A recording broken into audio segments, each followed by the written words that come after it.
നമസ്കാരം. 2023 current affairs പഠിക്കുക എന്നുള്ള ഉദ്ദേശത്തോടു കൂടിയുള്ള ക്ലാസ് സീരീസ് ആണ് നടന്നു വരുന്നത്. ഈ ക്ലാസ് സീരീസിലെ 4ാമത്തെ ക്ലാസ് ആണ് ഇന്നത്തേത്. ഇതിനു മുമ്പുള്ള 3 ക്ലാസ്സുകളും നിങ്ങൾ കണ്ടിട്ടുണ്ടാവുമെന്ന് കരുതുന്നു. കണ്ടിട്ടില്ലെങ്കിൽ നിർബന്ധമായിട്ടും ആ ക്ലാസ് കാണണം. അതുപോലെ ആസ്ഥ അക്കാഡമിയുടെ ഓൺലൈൻ കോഴ്സുകളിൽ പങ്കെടുക്കുന്നതിനും ഞങ്ങളുടെ മറ്റ് സേവനങ്ങൾക്കുമായി ആസ്ഥ അക്കാഡമി കേരള എന്ന ഞങ്ങളുടെ ലേണിംഗ് ആപ്പ് ഡൗൺലോഡ് ചെയ്യുക. ഇവിടെ നടക്കുന്ന ക്ലാസ്സുകളുടെ PDF നോട്ട്സിനായിട്ട് ഞങ്ങളുടെ ടെലഗ്രാം ചാനലിൽ കൂടി അംഗമാവുക. ഞാൻ അജിത് സുമേരു. ഏവർക്കും ആസ്ഥ അക്കാഡമിയിലേക്ക് സ്വാഗതം.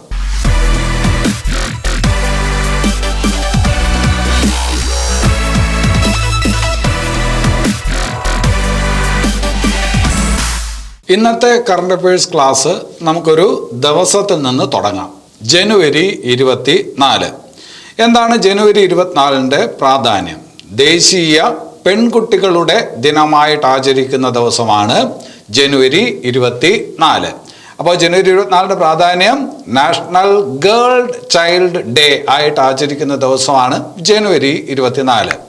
ജനുവരി 24 വേറൊരു പ്രാധാന്യം കൂടിയുണ്ട്.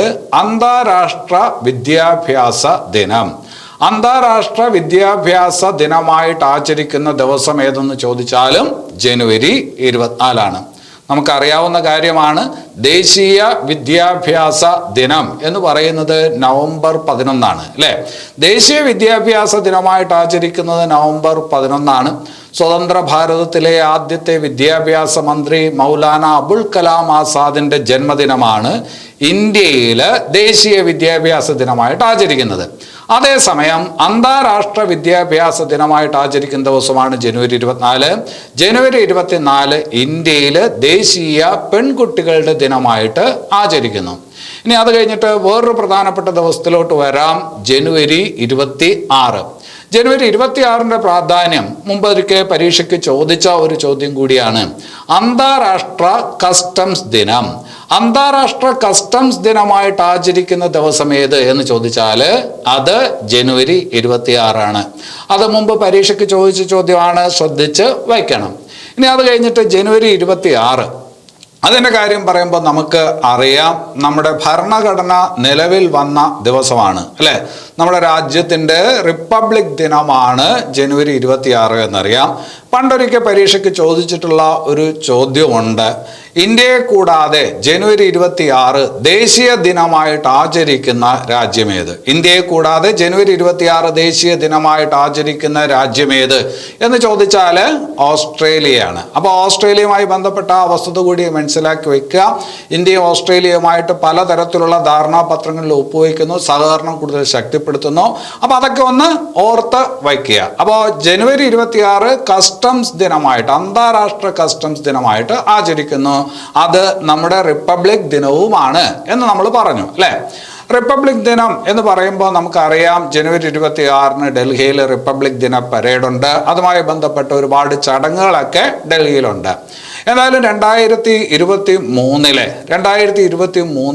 റിപ്പബ്ലിക് ദിന ചടങ്ങുകളിൽ മുഖ്യ അതിഥിയായിട്ട് എത്തിയത് ഏത് രാഷ്ട്ര തലവനാണ് എന്ന് ചോദിച്ചാലോ?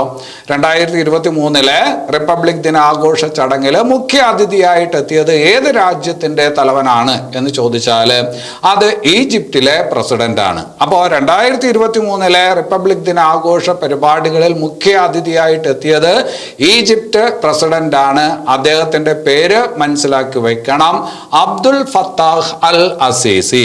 ഈജിപ്ഷ്യൻ പ്രസിഡന്റ് അബ്ദുൽ ഫത്താഹ് അൽ അസീസി ആണ് 2023 നമ്മുടെ റിപ്പബ്ലിക് ദിന ചടങ്ങിലെ മുഖ്യ അതിഥി എന്ന് മനസ്സിലാക്കി വെക്കുക. ഇനി അത് കഴിഞ്ഞിട്ട് റിപ്പബ്ലിക് ദിന ചടങ്ങുമായി ബന്ധപ്പെട്ട്, അതിൻ്റെ ആഘോഷവുമായി ബന്ധപ്പെട്ട് ഒരുപാട് പരേഡുകളും കാര്യങ്ങളും ഒക്കെ ഉണ്ട് അല്ലേ? അതുമായി ബന്ധപ്പെട്ട് നിശ്ചല ദൃശ്യങ്ങളുണ്ട്. പരേഡിന് മുമ്പായിട്ട് നിങ്ങൾ കണ്ടിട്ടുണ്ടാവും, നിശ്ചല ദൃശ്യങ്ങളുണ്ട്, ടാബ്ലോ എന്ന് പറയും. അപ്പോൾ ഈ 2023 റിപ്പബ്ലിക് ദിന പരേഡുമായി ബന്ധപ്പെട്ട്, ചടങ്ങുമായി ബന്ധപ്പെട്ട് ഏറ്റവും മികച്ച നിശ്ചല ദൃശ്യമായി അല്ലെങ്കിൽ ടാബ്ലോ ആയി തിരഞ്ഞെടുക്കപ്പെട്ടത് ഏത് സംസ്ഥാനത്തിൻ്റെ ടാബ്ലോയാണ് എന്ന് ചോദിച്ചാൽ അത് ഉത്തരാഖണ്ഡിൻ്റെ ടാബ്ലോയാണ്. ഏത് സംസ്ഥാനത്തിൻ്റെയാണ്? ഉത്തരാഖണ്ഡിൻ്റെ ടാബ്ലോയാണ്. അതുപോലത്തെ ഒരു ചോദ്യം മുമ്പ് പരീക്ഷയ്ക്ക് ചോദിച്ചിട്ടുണ്ട്. അപ്പോൾ 2023 റിപ്പബ്ലിക് ദിന ചടങ്ങുമായി പുരസ്കാരവുമായി ബന്ധപ്പെട്ട് ഏറ്റവും മികച്ച ടാബ്ലോയ്ക്കുള്ള പുരസ്കാരം അവാർഡ് നേടിയത് ഏത് സംസ്ഥാനത്തിന്റെ നിശ്ചല ദൃശ്യമാണ്, ടാബ്ലോ ആണ് എന്ന് ചോദിച്ചാൽ ഉത്തരാഖണ്ഡിന്റെ ടാബ്ലോ ആണെന്ന് പറയണം.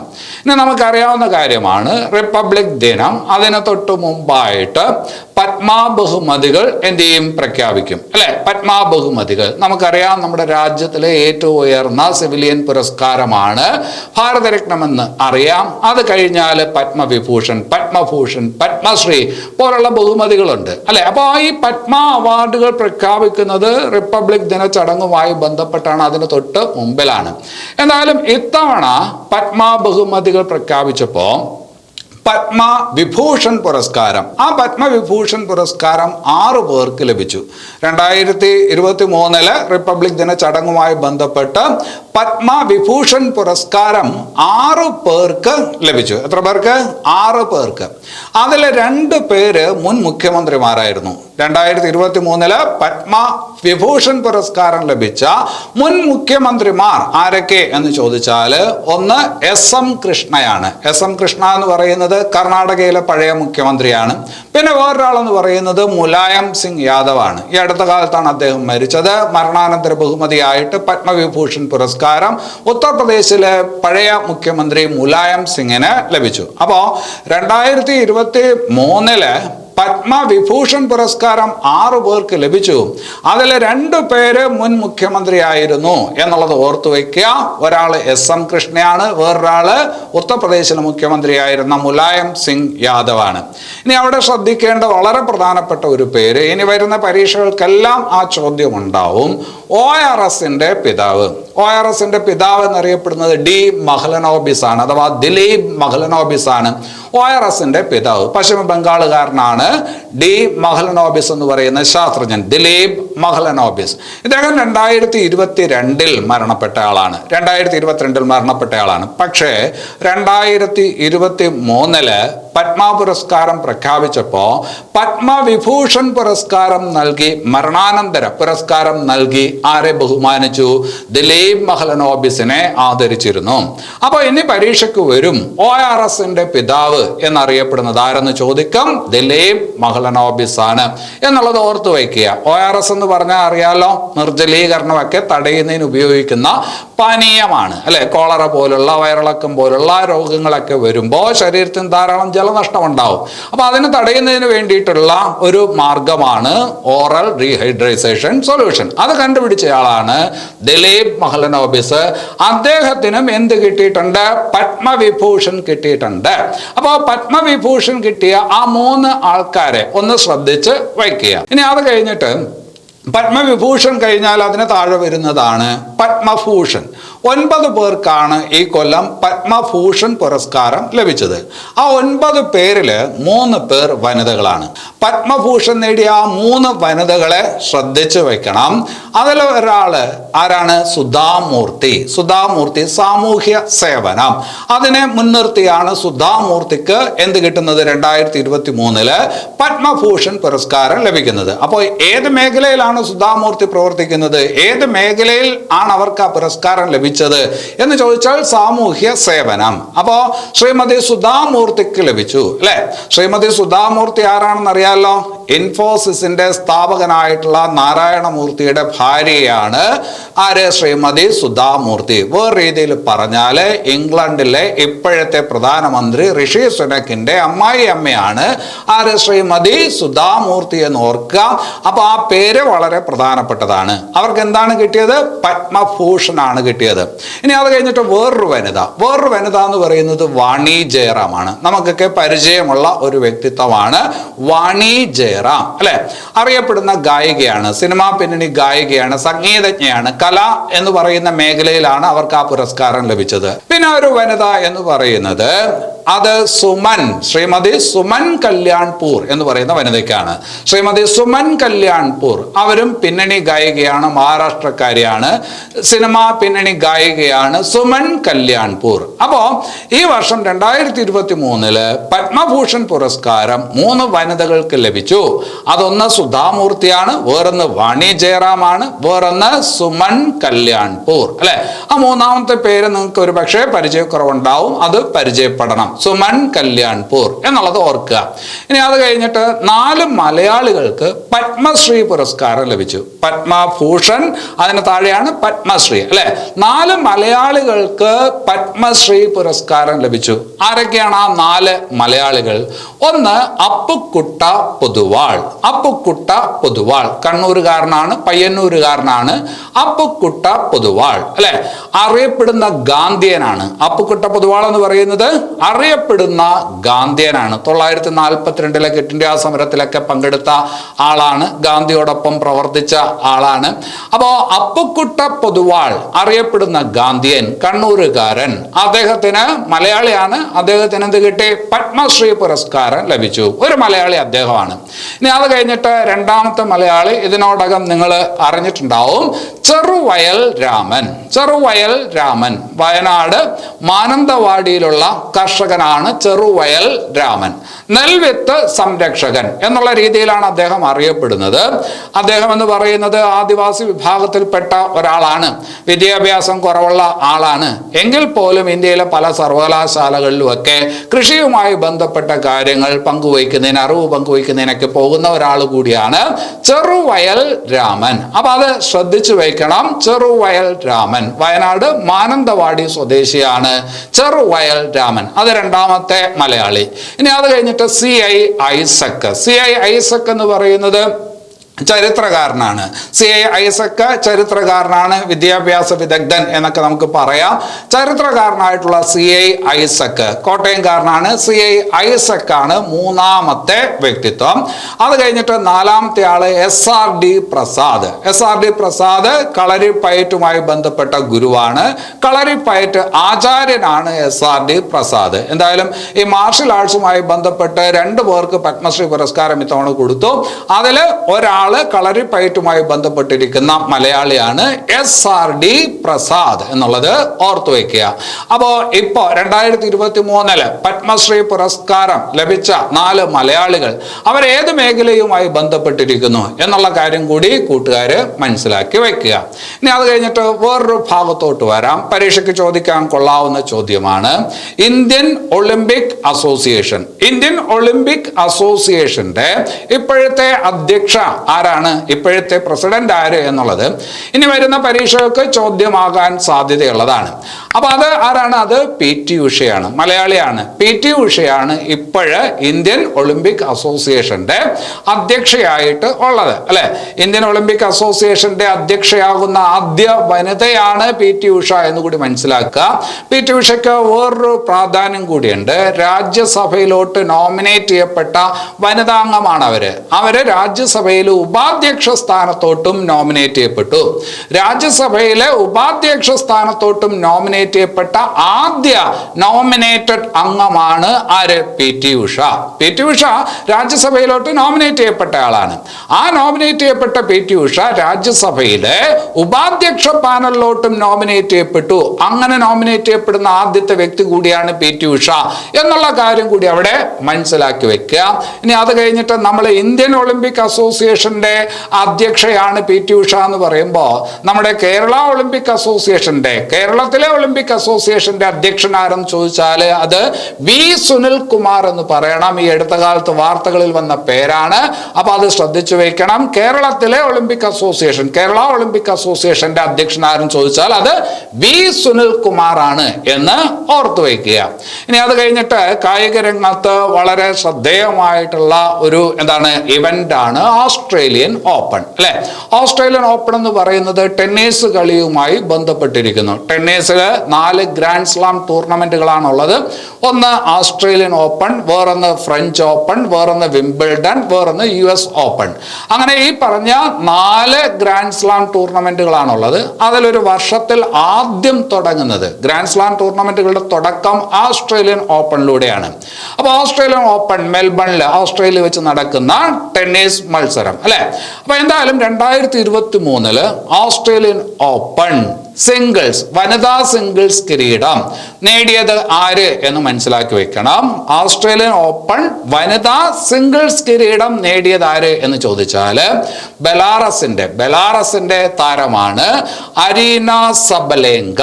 അപ്പോൾ 2023 ഓസ്ട്രേലിയൻ ഓപ്പൺ വനിതാ സിംഗിൾസ് കിരീടം നേടിയത് ആര്? Arena Sabalenka. ഏത് നാട്ടുകാരിയാണ്? ബെലാറസുകാരിയാണ് എന്നുള്ളത് ഓർക്കുക. അതുപോലെ തന്നെ ഓസ്ട്രേലിയൻ ഓപ്പൺ പുരുഷ സിംഗിൾസ് കിരീടം നേടിയത് ആരെന്ന് ചോദിച്ചാൽ ഒരുവിധപ്പെട്ടവർക്ക് എല്ലാവർക്കും അറിയാം, നൊവാക് ദോക്കോവിച്ച് ആണ്. എവിടുത്തുകാരനെന്ന് നിങ്ങൾക്ക് അറിയാം, സെർബിയക്കാരനാണ്. നൊവാക് ദോക്കോവിച്ച് സെർബിയക്കാരനാണ്. അരീന സബലേങ്ക എവിടുത്തുകാരിയാണ്? അവര് ബെലാറസുകാരിയാണ് എന്നുള്ളത് ഓർക്കുക. കായിക രംഗത്ത് പരീക്ഷയ്ക്ക് ചോദിക്കാൻ കൊള്ളാവുന്ന മറ്റൊരു പ്രധാനപ്പെട്ട ഒരു ചോദ്യമാണ് പ്രഥമ അണ്ടർ 19 2020 വിമൺസ് ലോകകപ്പ്. പ്രഥമ അണ്ടർ 19 2020 വിമൺസ് ലോകകപ്പ്. ആ ലോകകപ്പ് നടന്നു. ആദ്യമായിട്ടാണ് അണ്ടർ 19 ലോകകപ്പ്, വനിതാ ലോകകപ്പ് സംഘടിപ്പിക്കപ്പെടുന്നത്. അതിന് വേദിയായത് ഏത് രാജ്യം എന്ന് ചോദിച്ചാൽ ദക്ഷിണാഫ്രിക്കയാണ്. അപ്പൊ അതൊരു ചോദ്യമാണ്. പ്രഥമ അണ്ടർ 19 വനിതാ ലോകകപ്പ് മത്സരങ്ങൾ നടന്നത്, അതിന് വേദിയായത് ഏത് രാജ്യത്താണ് എന്ന് ചോദിച്ചാൽ ദക്ഷിണാഫ്രിക്കയിലാണ്. എന്നിട്ട് കിരീടം നേടിയ ടീം ഏതാണ്? അത് ഇന്ത്യൻ ടീമാണ് കിരീടം നേടിയത്. ഇന്ത്യൻ വനിതകളാണ് കിരീടം നേടിയത്. അപ്പോ പ്രഥമ അണ്ടർ 19 2020 വനിതാ ലോകകപ്പ് കിരീടം നേടിയ രാജ്യം ഏത് അല്ലെങ്കിൽ ടീം ഏത് എന്ന് ചോദിച്ചാൽ ഇന്ത്യൻ ടീമാണ്. എവിടെ വെച്ചാണ് കളി നടന്നത്? ദക്ഷിണാഫ്രിക്കയെ വെച്ചാണ്. അവിടെ നല്ലൊരു ചോദ്യമുണ്ട്. അതായത് പ്രഥമ അണ്ടർ 19 2020 വനിതാ വേൾഡ് കപ്പ് നടന്നപ്പോ, ഇന്ത്യ കിരീടം നേടിയപ്പോ ഇന്ത്യൻ ടീമിന്റെ ക്യാപ്റ്റൻ ആരായിരുന്നു എന്നുള്ളത് നല്ല ചോദ്യമാണ്. അത് ഷഫാലി വർമ്മയാണ്. ആരാണ്? ഷഫാലി വർമ്മ. അപ്പോ 2023 അണ്ടർ 19 വനിതാ 2020 ലോകകപ്പ് മത്സരം നടന്നപ്പോ കിരീടം നേടിയ ഇന്ത്യൻ ടീമിന്റെ ക്യാപ്റ്റൻ ആയിരുന്നത് ആരെന്ന് ചോദിച്ചാല് ഷഫാലി വർമ്മയാണ്. നല്ല ചോദ്യമാണ്. അറിയപ്പെടുന്ന ഒരു ക്രിക്കറ്റ് പ്ലെയർ ആണ് ഷഫാലി വർമ്മ. കളി കാണുന്നവർക്ക് അത് നന്നായിട്ട് അറിയാം. അപ്പൊ അത് ശ്രദ്ധിച്ച് വയ്ക്കുക. ഇനി അത് കഴിഞ്ഞിട്ട് ക്രിക്കറ്റിന്റെ കാര്യം പറയുമ്പോൾ 2022 ഡിസംബറിൽ അന്ധരുടെ 2020 വേൾഡ് കപ്പ് നടന്നായിരുന്നു. 2022 ഡിസംബറിൽ അന്ധരുടെ 2020 വേൾഡ് കപ്പ് മത്സരം നടന്നായിരുന്നു. ലോകകപ്പ് ക്രിക്കറ്റ് മത്സരം നടന്നായിരുന്നു. അതിൽ കിരീടം നേടിയ രാജ്യം ഏതെന്ന് ചോദിച്ചാൽ അതും ഇന്ത്യയാണ്, അല്ലെ? അപ്പോ 2022 ഡിസംബറിൽ അന്ധരുടെ 2020 വേൾഡ് കപ്പ് മത്സരം നടന്നപ്പോ കിരീടം നേടിയ രാജ്യം ഏതെന്ന് ചോദിച്ചാൽ ഇന്ത്യയാണ്. അതിനു മുമ്പ് 2021 അതിനു മുമ്പ് 2020 ഒക്കെ കിരീടം നേടിയത് ഇന്ത്യയാണ്. ഇപ്പോ 2022 അവസാനം സംഘടിപ്പിച്ചപ്പോഴും നേടിയത് ഇന്ത്യയാണ് എന്ന് ഓർക്കുക. അതുപോലെ നിങ്ങൾക്ക് അറിയാവുന്ന കാര്യമാണ് 2022 ഏറ്റവും മികച്ച 2020 പ്ലെയർ ആയിട്ട്, പുരുഷ പ്ലെയർ ആയിട്ട് ICC തെരഞ്ഞെടുത്തത് ആരെയാണ് എന്ന് ചോദിച്ചാലോ? 2022 ഏറ്റവും മികച്ച 2020 പ്ലെയർ ആയിട്ട് ICC തെരഞ്ഞെടുത്തത്, ഇന്റർനാഷണൽ ക്രിക്കറ്റ് കൗൺസിൽ തെരഞ്ഞെടുത്തത് ആരെയാണ് എന്ന് ചോദിച്ചാൽ ആൺകുട്ടികളെല്ലാം ഉത്തരം പറയും സൂര്യകുമാർ യാദവ്. ആരാണ്?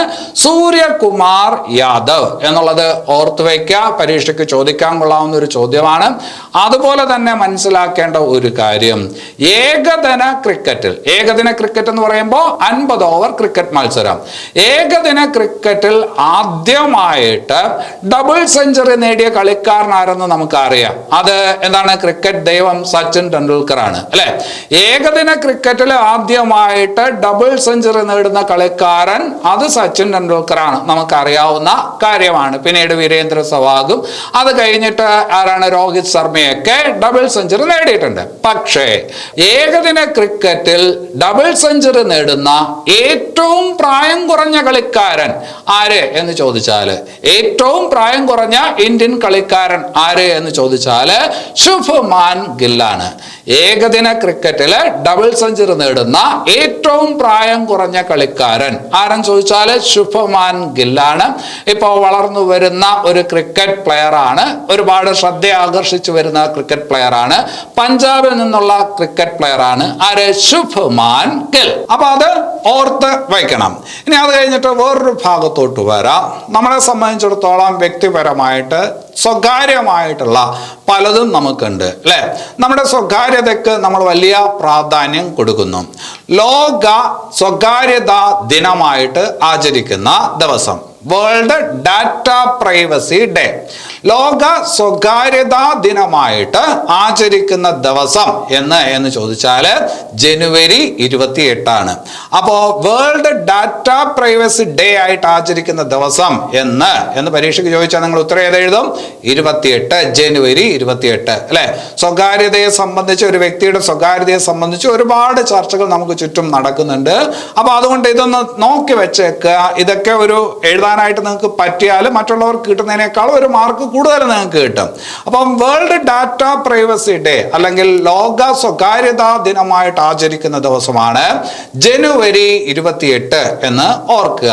നമുക്കറിയാം ജനുവരി 30 എന്ന് പറയുന്ന ദിവസത്തിന്റെ പ്രാധാന്യം നമുക്കറിയാം. നമ്മുടെ രക്തസാക്ഷിത്വ ദിനമാണ് അല്ലെ. ഇന്ത്യയിൽ രക്തസാക്ഷിത്വ ദിനമായിട്ട് ആചരിക്കുന്നത് ജനുവരി 30. 1948 ജനുവരി 30 ഗാന്ധിജിയെ എന്ത് ചെയ്തത്? വധിക്കുന്നത് അല്ലെ. ഗാന്ധിയുടെ ഘാതക ദിനമാണ് എന്ന് 1948 ജനുവരി 30 എന്ന് പറയുമ്പോ ഇപ്പോ 2023 ജനുവരി 30 ആവുമ്പോ അതിന്റെ 75ാമത് വാർഷികമാണ് അല്ലെങ്കിൽ 75ാമത് ചരമദിനമാണ്. ഗാന്ധിജിയുടെ 75ാമത് ചരമദിനമാണ് 2023 ജനുവരി 30 ഈ പറഞ്ഞ നടന്നത് എന്ന് കൂടി ഓർത്ത് വയ്ക്കുക. ഇനി അത് കഴിഞ്ഞിട്ട് വളരെ പ്രധാനപ്പെട്ട ഒരു കാര്യത്തിലോട്ട് വരാം. ഭൗമ സൂചിക പദവി. ഭൗമ സൂചിക പദവി അല്ലെ. എന്താണ് ഭൗമ സൂചിക പദവി? അതായത് ജിയോഗ്രഫിക് ഇൻഡെക്സ് ടാഗ്. ഭൗമ സൂചിക പദവി അല്ലെങ്കിൽ ജിയോഗ്രഫിക് ഇൻഡെക്സ് ടാഗ്. അതായത് ഒരു ഉൽപ്പന്നത്തിന്റെ ഗുണനിലവാരം അനുസരിച്ച് ഒരു ഉൽപ്പന്നം അതിന്റെ ഭൂമിശാസ്ത്രപരമായിട്ടുള്ള പ്രാധാന്യം അനുസരിച്ച് നൽകപ്പെടുന്ന ഒരു പദവിയാണ് ഏത്? ഭൗമ സൂചിക പദവി അല്ലെ. ഒരു ഉൽപ്പന്നത്തിന്റെ ഗുണനിലവാരം, അതിന്റെ പ്രാദേശികമായിട്ടുള്ള ഭൂമിശാസ്ത്രപരമായിട്ടുള്ള പ്രത്യേകത എന്നിവ കണക്കിലെടുത്ത് ഒരു ഉൽപ്പന്നത്തിന് കൊടുക്കുന്ന പദവിയാണ് ഭൗമ സൂചിക പദവി അല്ലെങ്കിൽ ജിയോഗ്രഫിക് ഇൻഡെക്സ് ടാഗ് എന്ന് അറിയപ്പെടുന്നത്. നമ്മുടെ കേരളത്തിൽ നിന്ന് ആദ്യമായിട്ട് ഭൗമ സൂചിക പദവി ലഭിച്ച ഉൽപ്പന്നം ഏതെന്ന് ചോദിച്ചാൽ ആറന്മുള കണ്ണാടിയാണ്. ഏതാണ്? ആറന്മുള കണ്ണാടിയാണ് എന്നുള്ളത് ഓർത്തു വയ്ക്കുക. നമ്മുടെ ഇന്ത്യയിൽ ഭൗമ സൂചിക പദവി നൽകുന്നത് കേന്ദ്ര ഗവൺമെന്റ് ആണ്. ഭൗമ സൂചിക പദവി നൽകുന്നത് 10 വർഷത്തേക്കാണ്. 10 വർഷം കഴിഞ്ഞിട്ട് ചിലപ്പോൾ പുതുക്കി നൽകും. അപ്പോൾ 10 വർഷത്തേക്കാണ് ഭൗമ സൂചിക പദവി കൊടുക്കുന്നത്. ഒരു ഉൽപ്പന്നത്തിന്റെ ഗുണനിലവാരം, അതിന്റെ ഭൂമിശാസ്ത്രപരമായിട്ടുള്ള പ്രാധാന്യം, അതിന്റെ മെച്ചം, ഗുണം ഇതൊക്കെ മനസ്സിലാക്കി നൽകുന്നതാണ് ഭൗമ സൂചിക പദവി. അപ്പൊ അത് ശ്രദ്ധിച്ച് വയ്ക്കണം. കേരളത്തിൽ നിന്ന് ഭൗമ സൂചിക പദവി ആദ്യം നേടുന്ന ഉൽപ്പന്നം എന്ന് ചോദിച്ചാൽ ആറന്മുള കണ്ണാടിയാണ്. അതുപോലെ നമുക്കറിയാം വയനാട് ജീരകശാല എന്ന് പറയുന്ന അരി നമുക്കറിയാം. വയനാട് ജീരകശാല. അതുപോലെ തന്നെ വയനാട് നല്ല കാപ്പി കിട്ടും. വയനാടൻ റോബസ്റ്റ കോഫി. അപ്പോൾ വയനാടൻ ജീരകശാല അരി, വയനാടൻ റോബസ്റ്റ കോഫി ഇവയ്ക്കൊക്കെ ഭൗമ സൂചിക പദവി ലഭിച്ചിട്ടുണ്ട്. അതുപോലെ തന്നെ മറയൂർ ശർക്കര ഭൗമ സൂചിക പദവി ലഭിച്ചിട്ടുണ്ട്. വട്ടവട വെളുത്തുള്ളി ഭൗമ സൂചിക പദവി ലഭിച്ചിട്ടുണ്ട്. അപ്പോൾ ഞാനിപ്പോൾ പറഞ്ഞു വരുന്നത് ഇങ്ങനെ ഭൗമ സൂചിക പദവി നേടിയ ഉൽപ്പന്നങ്ങൾ ഏറ്റവും കൂടുതൽ ഉണ്ടാക്കിയെടുത്ത ഇന്ത്യയിലെ തന്നെ ആദ്യത്തെ സർക്കാർ സ്ഥാപനം, ഭൗമ സൂചിക പദവികൾ ഒരുപാട് നേടിയെടുത്ത ഇന്ത്യയിലെ തന്നെ ആദ്യ സ്ഥാപനം, ഏറ്റവും കൂടുതൽ നേടിയെടുത്ത സ്ഥാപനം ഏത് എന്ന് ചോദിച്ചാൽ കേരളത്തിലെ കേരള കാർഷിക സർവകലാശാലയാണ്. അപ്പോ ഇന്ത്യയില് ഭൗമ സൂചിക പദവി ഏറ്റവും കൂടുതൽ നേടിയിട്ടുള്ള സർക്കാർ സ്ഥാപനം ഏതെന്ന് ചോദിച്ചാൽ അതിന്റെ ക്രെഡിറ്റ് ആർക്കാണ്? കേരള കാർഷിക സർവകലാശാലയ്ക്കാണ് എന്ന കാര്യം കൂടി അവിടെ ഓർത്ത് വയ്ക്കുക. ഇനി അത് കഴിഞ്ഞിട്ട് വളരെ പ്രധാനപ്പെട്ട ഒരു ചോദ്യം, ഇന്ത്യയിൽ ആദ്യമായിട്ടാണ് ഇങ്ങനെ ഒരു സ്ഥാപനം വരുന്നത്.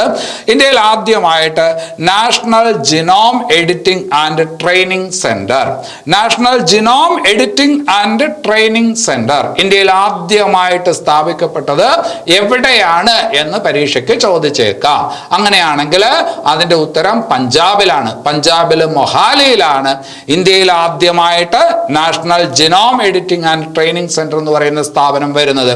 ഈ സ്ഥാപനത്തിന്റെ പർപ്പസ് എന്ന് പറയുന്നത് കാർഷിക മേഖലയുടെ അഭിവൃദ്ധി, ഇപ്പോൾ പ്രാദേശികമായിട്ടുള്ള വിത്തുകളും കാര്യങ്ങളും ഒക്കെ വികസിപ്പിച്ചെടുക്കാനും അതിനെ ഈ പറഞ്ഞ കുറച്ചുകൂടി മെച്ചപ്പെടുത്തുന്നതിനും വേണ്ടിയിട്ടുള്ള സൗകര്യങ്ങളൊക്കെ ഉണ്ടാക്കിയെടുക്കുന്നതിന് വേണ്ടിയിട്ടുള്ള ഒരു സംവിധാനമാണ്. അത്യാവശ്യം വേണ്ട ട്രെയിനിങ്ങും കാര്യങ്ങളും ഒക്കെ അതുമായി ബന്ധപ്പെട്ട് കൊടുക്കും. അങ്ങനെ ഒരു സ്ഥാപനമാണ് national genome editing and training centre. വളരെയധികം പ്രാധാന്യം കാർഷിക മേഖലയിൽ ഈ സ്ഥാപനത്തിന് ഭാവിയിൽ വരും. അപ്പൊ ഈ സ്ഥാപനം എവിടെയാണ് സ്ഥാപിക്കപ്പെട്ടത് എന്ന് ചോദിച്ചാൽ അത് പഞ്ചാബിലാണ്. പഞ്ചാബിൽ എവിടെയാണ്? മൊഹാലിയിലാണ് എന്നുള്ളത് ഓർക്കുക. ഇനി അത് കഴിഞ്ഞിട്ട് പരീക്ഷയ്ക്ക് ചോദിക്കാൻ കൊള്ളാവുന്ന നല്ലൊരു ചോദ്യം, വരുന്ന പരീക്ഷകൾക്ക് ഈ ചോദ്യം പ്രതീക്ഷിക്കാം. ഇന്ത്യയിൽ ആദ്യമായിട്ട് ജാതി സെൻസസ് നടപ്പിലാക്കി വരുന്ന സംസ്ഥാനം. ആ പറഞ്ഞ കാര്യം പൂർണ്ണമായിട്ടില്ല, പക്ഷെ ജാതി സെൻസസ് എടുത്തുകൊണ്ടിരിക്കുന്ന സംസ്ഥാനം ഏതാണ് എന്ന് ചോദിച്ചാൽ ബീഹാറാണ്. ഇന്ത്യയിൽ ആദ്യമായിട്ട് ജാതി സെൻസസ് നടപ്പിലാക്കി വരുന്ന സംസ്ഥാനം ഏതെന്ന് ചോദിച്ചാൽ ബീഹാറാണ്. ബീഹാറിന്റെ മുഖ്യമന്ത്രി ആരാണെന്ന് നിങ്ങൾക്ക് അറിയാം, നിതീഷ് കുമാറാണ് നിലവിൽ ബീഹാറിന്റെ മുഖ്യമന്ത്രി. അപ്പോൾ ഇന്ത്യയിൽ 2023 ജാതി സെൻസസിന് തുടക്കം കുറിച്ച സംസ്ഥാനം ഏത് എന്നുള്ള രീതിയിലായിരിക്കും ആ ചോദ്യം വരുന്നത്. ഉത്തരം ഏതാണ്? ബീഹാറാണ് എന്നുള്ളത് ഓർക്കുക. ഇനി അത് കഴിഞ്ഞിട്ട് വളരെ പ്രധാനപ്പെട്ട ഒരു ചോദ്യം ISROയുമായി ബന്ധപ്പെട്ടതാണ്. സ്പേസ് ടെക് സ്റ്റാർട്ടപ്പുകൾ അതിൻ്റെ ഉന്നമനത്തിന് വേണ്ടിയിട്ട് ISRO ഒരു വിദേശ കമ്പനിയുമായി അല്ലെങ്കിൽ ഒരു അന്താരാഷ്ട്ര കമ്പനിയുമായിട്ട് ധാരണാപത്രം ഒപ്പുവെച്ചു. ആ ധാരണാപത്രം ഒപ്പുവെച്ചത് ഏത് കമ്പനിയുമായിട്ടാണ് എന്ന് പരീക്ഷയ്ക്ക് ചോദിച്ചേക്കാം. എങ്കിൽ അതിൻ്റെ ഉത്തരം ഏതാണ്? മൈക്രോസോഫ്റ്റ് ആണ്. അപ്പോൾ സ്പേസ് ടെക് സ്റ്റാർട്ടപ്പുകളുടെ ഉന്നമനത്തിനായിട്ട് ISRO ധാരണാപത്രം ഒപ്പുവെച്ചിരിക്കുന്നത് ഏത് അന്താരാഷ്ട്ര കമ്പനിയുമായിട്ടാണ് എന്ന് ചോദിച്ചാൽ അതിൻ്റെ ഉത്തരം ഏതാണ്? അതിൻ്റെ ഉത്തരം മൈക്രോസോഫ്റ്റ് എന്നാണ്. ഇനി അത് കഴിഞ്ഞിട്ട് ഒരു കാര്യം കൂടി അവിടെ മനസ്സിലാക്കി വെക്കാം. നമുക്കറിയാം കുടുംബശ്രീ പദ്ധതി ഉദ്ഘാടനം ചെയ്യപ്പെട്ടത് 1998 1998 മെയ് 17 അത് മലപ്പുറത്താണെന്നറിയാം. അന്നത്തെ പ്രധാനമന്ത്രി AB വാജ്പേയി ആണ് ആ കുടുംബശ്രീ പദ്ധതി ഉദ്ഘാടനം ചെയ്തതെന്നും അറിയാം അല്ലെ. ആ ദിവസം മെയ് 17. അപ്പൊ 2023 കേരള സർക്കാർ കുടുംബശ്രീ ദിനമായിട്ട് പ്രഖ്യാപിച്ച ദിവസം ഏത് എന്ന് ചോദിച്ചാൽ മെയ് 17 കുടുംബശ്രീ ഉദ്ഘാടനം ചെയ്യപ്പെട്ട ആ ദിവസം, ആ മെയ് 17 നിലവില് എന്തായിട്ട് ആചരിക്കുന്നു? കുടുംബശ്രീ ദിനമായിട്ട് ആചരിക്കാൻ വേണ്ടിയിട്ട് പ്രഖ്യാപിച്ചിരിക്കുന്നു. അപ്പോൾ മെയ് 17 കുടുംബശ്രീ ദിനമായിട്ട് ആചരിക്കുന്നത്. ഇപ്പൊ കുടുംബശ്രീയുടെ കാര്യം പറയുമ്പോൾ ഒരു കാര്യം കൂടി മനസ്സിലാക്കണം. അത് നിലവിൽ വന്നിട്ട് 25 വർഷങ്ങൾ പൂർത്തിയാവുന്നു. കുടുംബശ്രീ വന്നിട്ട് 25 വർഷങ്ങൾ പൂർത്തിയാകുന്നു. അതിന്റെ സിൽവർ ജൂബിലി ആഘോഷങ്ങളൊക്കെ ഇപ്പോൾ നടന്നു വരികയാണ് എന്നുള്ള കാര്യം കൂടി നിങ്ങളുടെ മനസ്സിൽ വേണം. അപ്പൊ നമ്മൾ ജനുവരിയിലെ പ്രധാനപ്പെട്ട കാര്യങ്ങളാണ്, ആനുകാലിക സംഭവങ്ങളുമായി ബന്ധപ്പെട്ട കാര്യങ്ങളാണ് കഴിഞ്ഞ 3 ക്ലാസ്സുകളിലും ഈ ക്ലാസ്സിലുമായിട്ട് പഠിച്ചു വന്നത്. ജനുവരിയിലെ അവസാനത്തെ ദിവസത്തിലോട്ട് വരാം. ജനുവരിയിലെ അവസാനത്തെ ദിവസം ജനുവരി 31. ജനുവരി 31 വേൾഡ് സീബ്ര ഡേ ആയിട്ട് ആചരിക്കുന്നു എന്നുകൂടി ഒന്ന് മനസ്സിലാക്കി വെക്കുക. ജനുവരി 31 ലോക സീബ്ര ദിനമായിട്ട് ആചരിക്കുന്നു. അത്രയും കാര്യം അവിടെ മനസ്സിലാക്കുക. അപ്പോൾ കഴിഞ്ഞ 4 ക്ലാസ്സുകളിലായിട്ട് ജനുവരിയിലെ പ്രധാനപ്പെട്ട ഒരുപാട് കാര്യങ്ങൾ പഠിച്ചു, മനസ്സിലാക്കി. അത് കറണ്ട് അഫയേഴ്സ് വെറുതെ കാണാതെ പഠിക്കുക മാത്രമല്ല ചെയ്തത്, അതുമായി ബന്ധപ്പെട്ട ഒരുപാട് കാര്യങ്ങൾ നമ്മൾ മനസ്സിലാക്കുന്നുണ്ട്. മറ്റു പല വിഷയങ്ങളും പഠിക്കാൻ പറ്റുന്ന വിധത്തിൽ, ഗുണപ്പെടുന്ന വിധത്തിൽ തന്നെ അത് പറയാൻ വേണ്ടിയിട്ട് ശ്രമിക്കുന്നുണ്ട്. നമുക്കറിയാലോ PSC പരീക്ഷകൾക്ക് കറണ്ട് അഫയേഴ്സിന് വരുന്ന പ്രാധാന്യം, ആ പ്രാധാന്യം ഇപ്പോൾ കൂടി വരികയാണ്. അപ്പോൾ നമുക്ക് പെട്ടെന്ന് പറഞ്ഞു പോകാനായിട്ട് പറ്റത്തില്ല. പരമാവധി കൂടുതൽ കാര്യങ്ങൾ ഉൾക്കൊള്ളിക്കാൻ വേണ്ടിയിട്ട് തീർച്ചയായിട്ടും ശ്രമിക്കണം. അപ്പോൾ ആ ഒരു ശ്രമമാണ് ഇപ്പോൾ ചെയ്തുകൊണ്ടിരിക്കുന്നത്. അപ്പോൾ ഈ ക്ലാസ് ഇവിടെ അവസാനിക്കുന്നു. അടുത്ത ക്ലാസ്സിൽ നമുക്ക് ഫെബ്രുവരിയിലെ കറണ്ട് അഫയേഴ്സ് പഠിച്ചു തുടങ്ങാം. എല്ലാവർക്കും നല്ലത് വരട്ടെ. നന്ദി.